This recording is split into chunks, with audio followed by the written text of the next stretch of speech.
A'udhu billahi minash shaitanir rajim. Bismillahir rahmanir rahim. Dear cadets, Assalamu alaikum. Dear cadets, welcome to online education and this is our lecture number 4.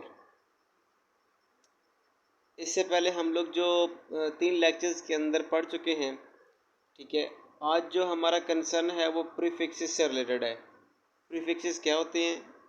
जैसे कि हमारे जो ये लफ्ज़ है prefixes, pre से मुराद पहले, जैसे for example pre cadets, pre engineering, यानी इंजीनियरिंग से पहले वाली जो क्लासेस होती है इसको प्री इंजीनियरिंग कहा जाता है, जैसे कि एफएससी हो गई, ठीक है। प्री कैडेट्स यानी कैडेट्स बनने से पहले जो उसकी कोचिंग की जाती है उसको प्री कैडेट्स कहा जाता है, ठीक है। प्री नर्सरी यानी कि अभी क्लासेस का आगाज़, एजुकेशन का आगाज़ से पहले जो की तालीम होती है उसको प्री नर्सरी कहा जाता है, यानी कि अभी स्टार्ट बच्चों को जिसमें सिखाते हैं, जस्ट कि आप लोगों ने इस तरह से पढ़ना है, ये चीज़ें सीखनी है, ठीक है।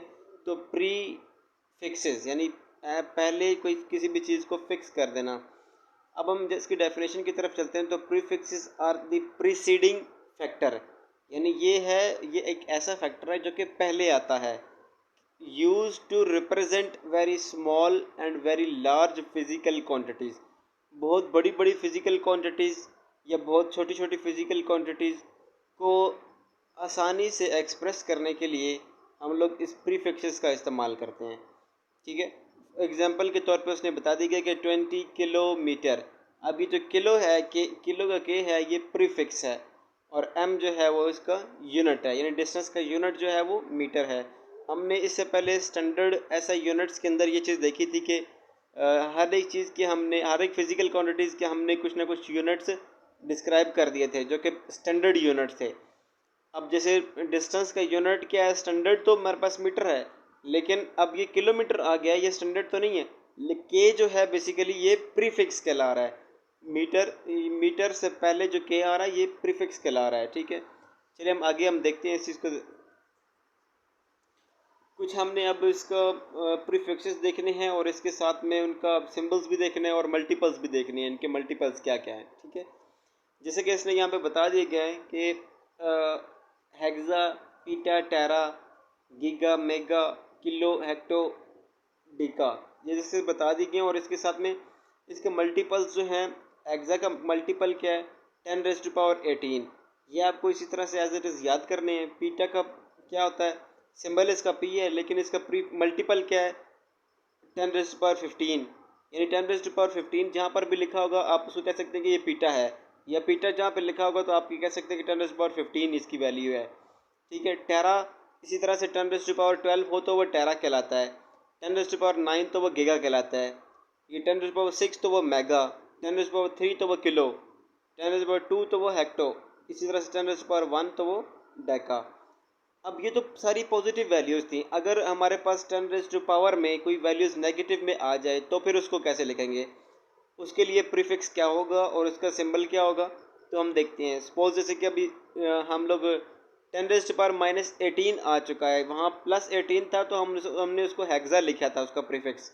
लेकिन अगर 10⁻−18 आ जाए तो उसका प्रीफिक्स क्या होगा, तो उसका प्रीफिक्स आटो होगा, ठीक है। आटो फैटो, atto femto, pico, nano, micro, milli, centi, deci.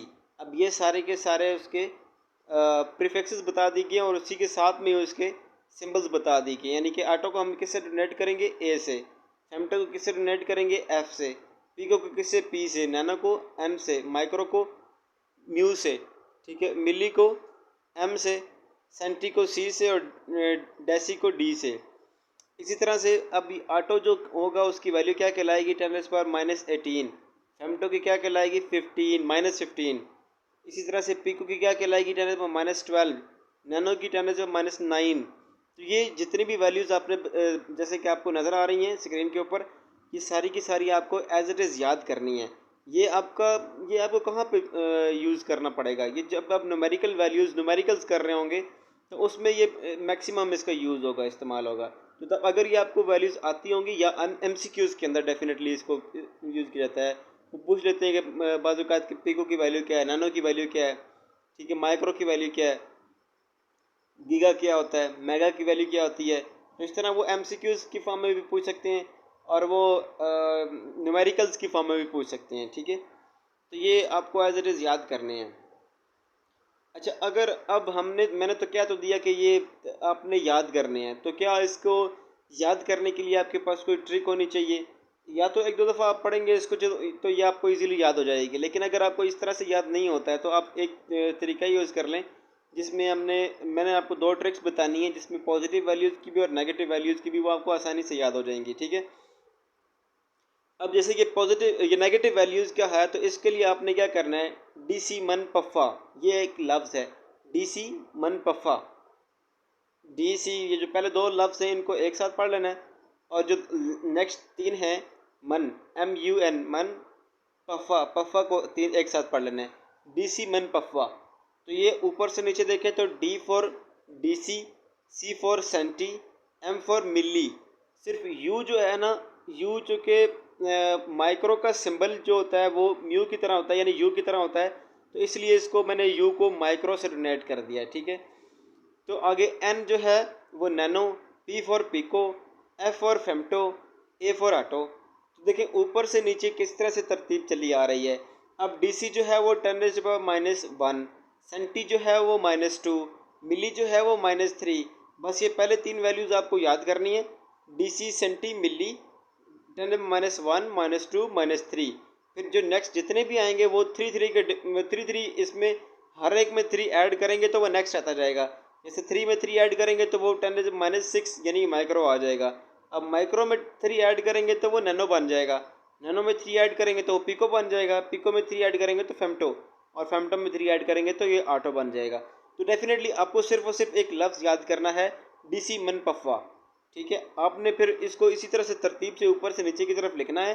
ये जब आप पेपर सॉल्व कर रहे होंगे, अगर आप कोई ऐसा बच्चा है जिसको इसकी वैल्यूज़ याद नहीं होती हैं, तो वो जस्ट उसने ऐसा करना है कि रफ पेपर के ऊपर एक साइड के ऊपर जल्दी से उसने लिख देना है DC मन पफ़ा, और उसको ऊपर से नीचे से स्टार्ट करना है, और 10⁻1, 2, 3 और फिर 6, 9, 12, 15, 18। तो आपको डेफिनेटली 1 सेकंड के अंदर अंदर, ये नॉर्मली 3 से 4 सेकंड के अंदर आपको इसका आंसर मिल जाएगा कि किसकी वैल्यूज, जिस चीज़ की वैल्यू आपने यूज़ करनी होगी, आपको आसानी से उसकी वैल्यू पता चल जाएगी क्या हो सकती है इसकी वैल्यू, ठीक है। जो DC है, देखिए 10 रेज टू पावर -1 है, 10 रेज टू पावर -2 है। चलिए अब आगे देखते हैं कि पॉजिटिव वैल्यूज़ में इसकी क्या वैल्यू बनेगी, ठीक है। तो पॉजिटिव वैल्यूज़ में जो इसकी ट्रिक है ना, वो देखें, ये है डहकम जेटपी, डहकम, DEH, डहकम, KM कम, जेटपी, डहकम जेटपी, बस ये लफ्ज़ है डहकम जेटपी। ये आपने इसको बस 3-4 दफ़ा इस लफ्ज़ को बोलेंगे तो आपको जहन में अच्छे से ये लफ्ज़ बैठ जाएगा, डहकम जेटपी, डहकम जेटपी। तो ये लफ्ज़ आपके जहन में अच्छे से बैठ जाएगा। तो जब ये लफ्ज़ बैठ जाएगा, फिर उसके बाद आपके लिए कोई प्रॉब्लम ही नहीं होगी। D for deca, H for hecto, K for kilo, M for mega, G for giga, T for tera, P for peta, E for hexa.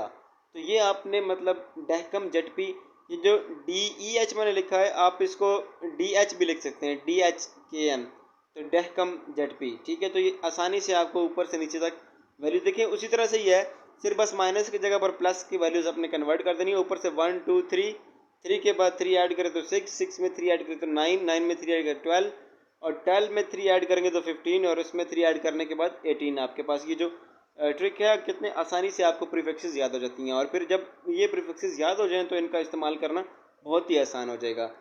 This is all about today's lecture. All of you directed to revise this topic by listening this lecture again and again. Thank you. Allah Hafiz.